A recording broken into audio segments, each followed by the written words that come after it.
Good morning, everybody. This is our fourth lecture for ECO415, Economic Development. So today I will start with a quick summary of the earlier weeks. So let me share my whiteboard. Okay, there are still people entering. So we start with discussing what is economic development, right? So this is basically chapter 1 of your text. I mean, in this, we discuss some of the issues, some of the definitions. One thing that is important here is Amartya Sen's approach.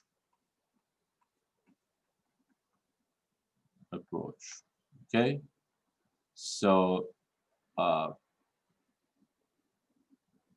this is basically this basically underlines the roles of capabilities of people and their functionings. Okay, so I want you to, if it is necessary, I want you to go back and review Sen's approach a little bit more closely. Okay, then we spent some time on some of the defining characteristics between developed and developing countries. We said, so this is basically comparative economic development, right? So I look at different countries at a single time period. For instance, I look at developing countries in, let's say, 2010, or say in one decade, okay? And I compare their income levels, their growth rates, their shares of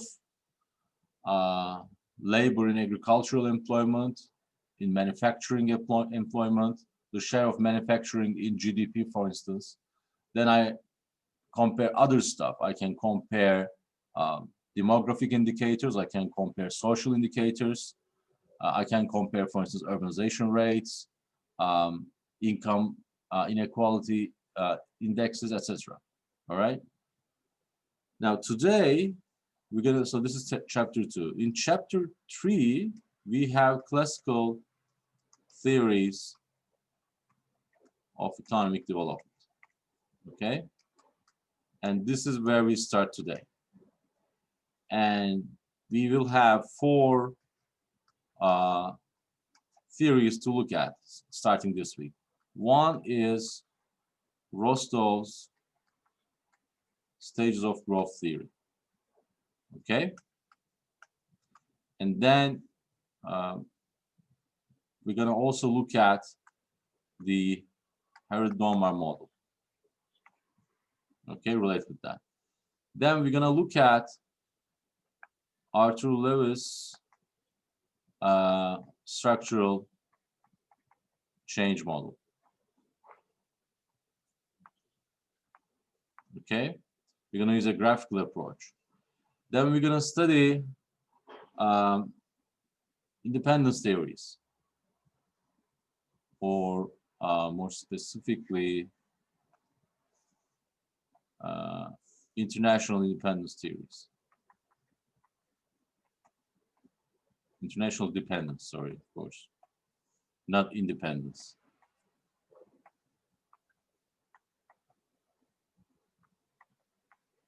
Okay, now most of them have this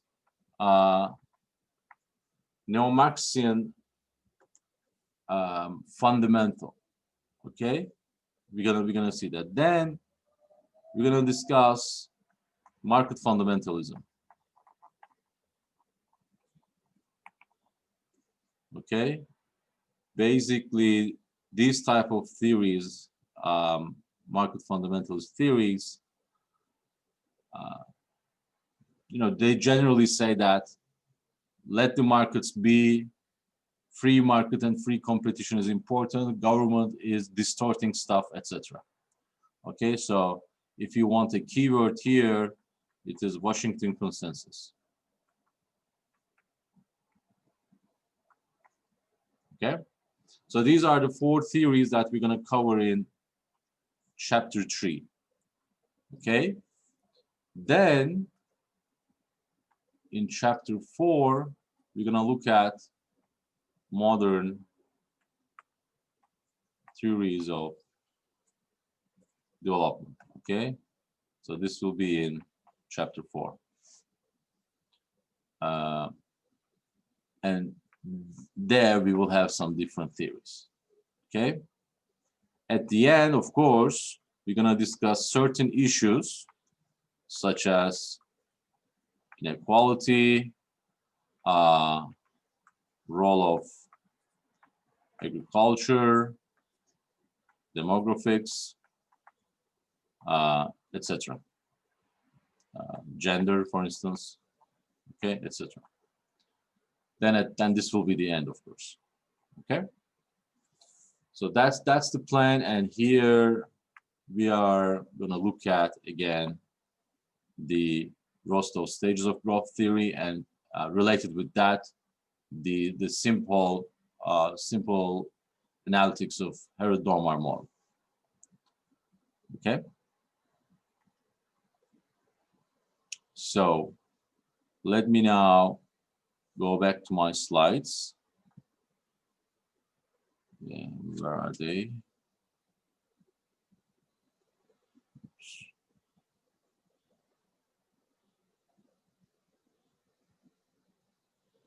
Okay.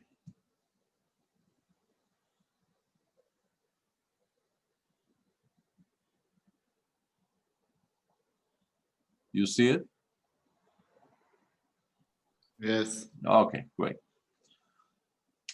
So again, this is directly from your textbook, but of course you should read the material, or better put, you should have read the material. So again, we have Rostov stages of growth theory.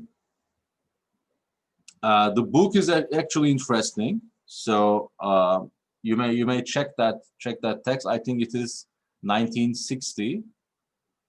The subtitle is actually interesting. Its subtitle is An Anti-Communist Manifesto.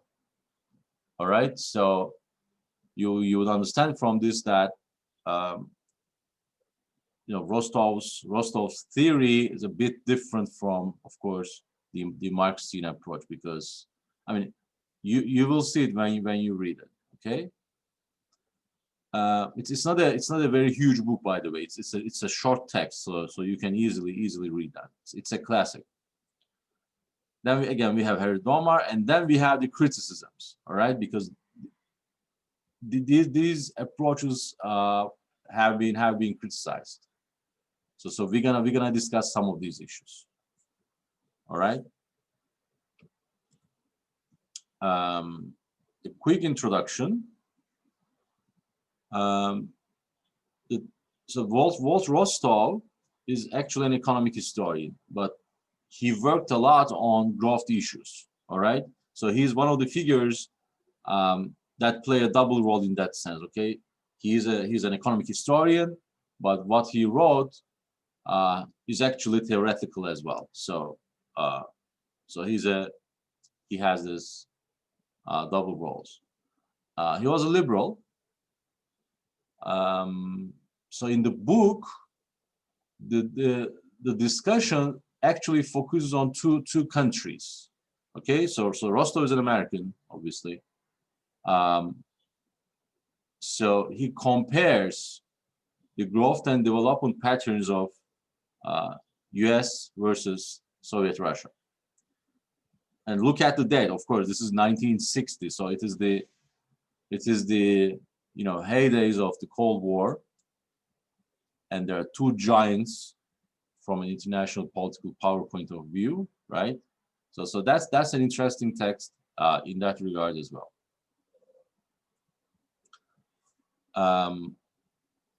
And in that book, Rostov discusses that there are 5 distinct stages of growth. Okay, so if you remember what we discussed in the very first week when I introduced you the issue of development, I started looking at the experience of England, and we started at 13th century, right? So something is happening with the something similar is happening in the Rostov model. Okay, Rostov looks at the very long run, and then identifies 5 different regimes of growth and development. So start at the initial stage, there's no growth. The economy is not modern. The economy is heavily agrarian. Then later on, there are specific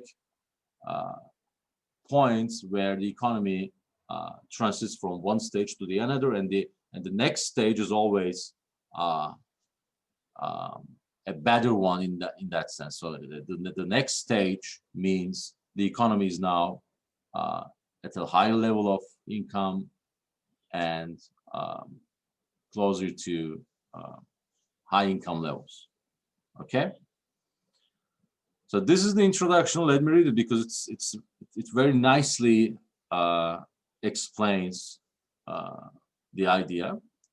This book presents an economic historian's way of generalizing the sweep of modern history. So the important concept here is generalizing. Okay, at the very outset, he basically tells the reader that he's undertaking a theoretical job here because this is a generalization. It is possible to identify all societies in their economic dimensions as lying within one of 5 categories. First, the traditional society. Second, the preconditions for takeoff into self-sustaining growth. So there are important concepts here, right? First, growth, yes. So we're gonna observe growth in the second stage. So it will be we are not gonna observe, I'm sorry. So we're gonna see some changing aspects in the economy, but those are the things that prepare the economy for takeoff. Takeoff to what? Takeoff to self-sustaining growth. So growth is important here. So we're gonna observe at some point growing incomes, but that should be a self-sustaining growth, a self-sustaining type of growth. So it should not be because there was a war, then there's reconstruction. It shouldn't be because we discovered this natural resource, we are now booming, and then 10 years later we're gonna die. It's not like that. So the third stage is the takeoff itself, right? So 1, 2, 3, what? One is traditional society. There's no growth. The economy is largely agrarian. We're gonna discuss them now. Then there are some preconditions for takeoff. So those preconditions have to take place, have to occur. And that growth comes, the growth takeoff comes in stage 3. Okay. 4, the drive to maturity. Okay. So this is the phase between, let's say, Industrial Revolution and today. Okay. Because the final stage is the age of high mass consumption. Again, there are important concepts here. Consumption is important. Mass consumption basically means the entire society becomes part of this modernity. Okay, so everybody has incomes. Everybody have incomes. Everybody have possibilities for consumption. Okay, in that regard, it is mass consumption. And then, of course, in the final stage, Rostov imagines that modern economies, developed economies, have high incomes, so they have high levels of consumption. Okay. I'm continuing. These stages are not merely descriptive. They're not merely a way of generalizing certain factual observations about the sequence of development of modern societies. They have an inner logic and continuity. So that's important. So those stages are categorized in this way, according to Rostov, because there are particular commonalities within a regime, and there are certain differences among regimes, among stages. Okay? They constitute, in the end, both a theory about economic growth and a more general, if still highly partial, theory about modern history as a whole. Now, as you see, Rostov still has this vision.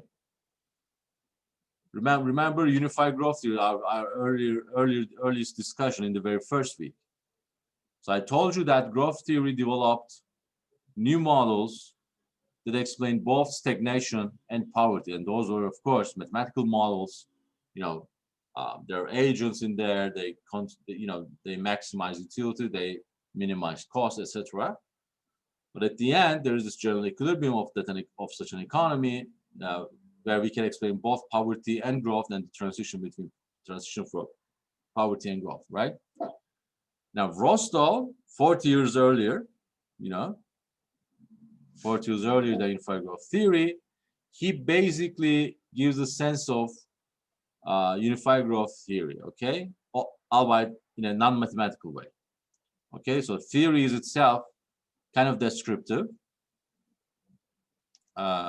But there's one important thing here, is that as an economic historian, he reduces, modern history to an economic history point of view. All right, because under his assumptions, and if you read the text, you're going to realize what I mean. But under his generalizations, if we understand economic history from one end to the other, one end here is the entirely traditional society, right? Largely agrarian, or it can be a society of hunter and gatherers as well. Even before agriculture, there is this dependence on natural resources, right? Hunter-gatherer society, they were small communities without state. They were basically nomadic societies. They arrive one region, they exploit the resources for some generations, then they leave and find another place for more resources. So that type of life, if you imagine, is still kind of agrarian, because it is still subject to some of the constraints that agrarian societies were subject to, because you depend on natural resources. Okay. With Neolithic revolution, of course, human societies settled, right? And they created the agricultural reforms. The agricultural society was born. Humans domesticated animals, humans domesticated plants. Okay? So in that sense, if we understand traditional society, and then if we understand the stages of growth, then we're going to understand modern history, because modern history is basically, the journey of one particular species, creating knowledge and wealth and inequality and wars, both the goods and ills of modern life. So that's history, in a particular context. So then we can understand that Rostov here, is not really modest about his theory. Okay. So what are these stages? I have 9 minutes. Okay. So what are these stages? Let's look at the traditional society, and let's try to understand what a traditional society is according to Rostov. First, we have hunting gathering. Okay. In a hunting gathering society, there's limited technology. Okay. One thing is about, of course, materials, right? Since you are hunter-gatherer, you don't accumulate stuff. That's the idea, because you're gonna move. You're gonna migrate to other places. So you do not necessarily. So it is perhaps not optimal to create heavy materials such as buildings, right? Now the other thing is about knowledge. All right, when we start thinking about technology, of course we have to start thinking about knowledge, because according to modern definitions, technology is basically the application of knowledge to the nature. So okay, so in technology, if you know, creating new technology means applying new knowledge to manipulate the nature. Okay, if you for instance imagine mining. Mining is basically some sort of Newtonian mechanics applied to the natural resources lying underground. Okay, so in the hunter-gatherer society, useful knowledge was limited. In terms of Joel Moyker's terms, epistemic bases were really narrow. Okay, hunter-gatherers have highly primitive understanding of their nature. Okay, so for this reason, their technology was limited. Okay, another particular property of hunter-gatherer societies or traditional societies is minuscule or no growth of living standards. You know the ideas of Thomas Malthus, right? So if your economy is dependent on natural resources, according to Ricardo and Malthus, both were very good at understanding this, and they told a very convincing story for their time. Economy in the long run goes to subsistence incomes. Okay, the reason is that once you have limited resources, your production possibilities are subject to diminishing returns with respect to labor. So if you got more resources, you reproduce more. Okay. Once you reproduce more, you produce more, obviously, because people are working, but your marginal productivity, in land or in forest, you are nomading, decreases. This means living standards decrease, okay, in time. So there are short-run booms in population and productivity, but then there are long-run decreases because your productivity is not keeping up with your population, okay? So Ricardo and Malthus, especially under the population principles of Thomas Malthus, classics understood this, okay? So in such a system, again, in the long run, population goes to a particular constant and living standards go to a particular constant. So if you look at GDP per capita or output per capita, or if you look at real wage, it doesn't really matter. So there are constancy of living standards. Now this doesn't necessarily mean those subsistence incomes are biological subsistence. Now, for hunter-gatherers, most possibly they were biological as well, okay, because they were facing important constraints in terms of health and resources as well. But for instance, if you look at pre-industrial England, maybe it is not biological subsistence. Maybe it is also some cultural foundations, right? I mean, it doesn't have to be the minimum calories that you have to take for living, but maybe slightly larger than.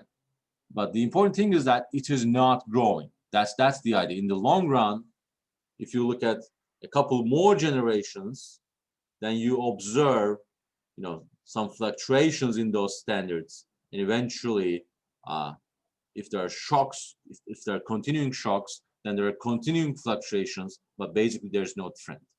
Okay, so So that's it. So I can actually show you very quickly the Malthusian idea. How can I do that?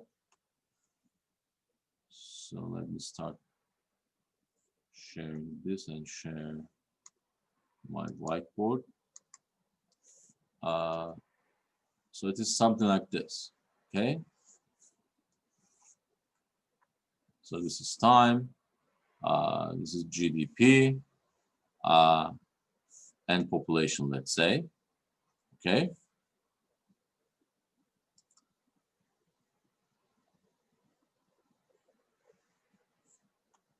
So you would imagine something like that, okay? This is called Malthusian cycle, okay?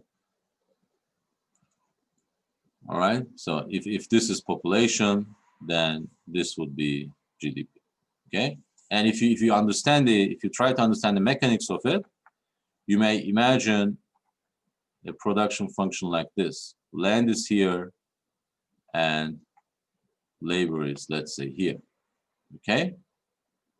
So GDP per capita, if everybody's working, is basically Y divided by labor, okay? So it is decreasing in L. If L is increases, Y. If L is increases, Y decreases, okay? So that's the idea, okay? So if everybody is working, P is just equal to L, okay?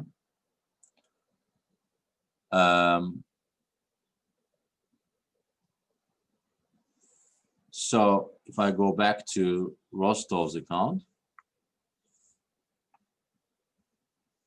so the traditional society, hunting-gatherer society with limited technology, minuscule or no growth of living standards, and no, that's important, no centralized political system, because these are small communities, all right? There's no state. Okay, there's no state. So how much time I have? Okay, I have less than a minute. So it is 9:36. Let's meet at 9:55, okay? Because video conversion takes some time. We're gonna continue at 9:55, okay? Okay. All right, bye-bye.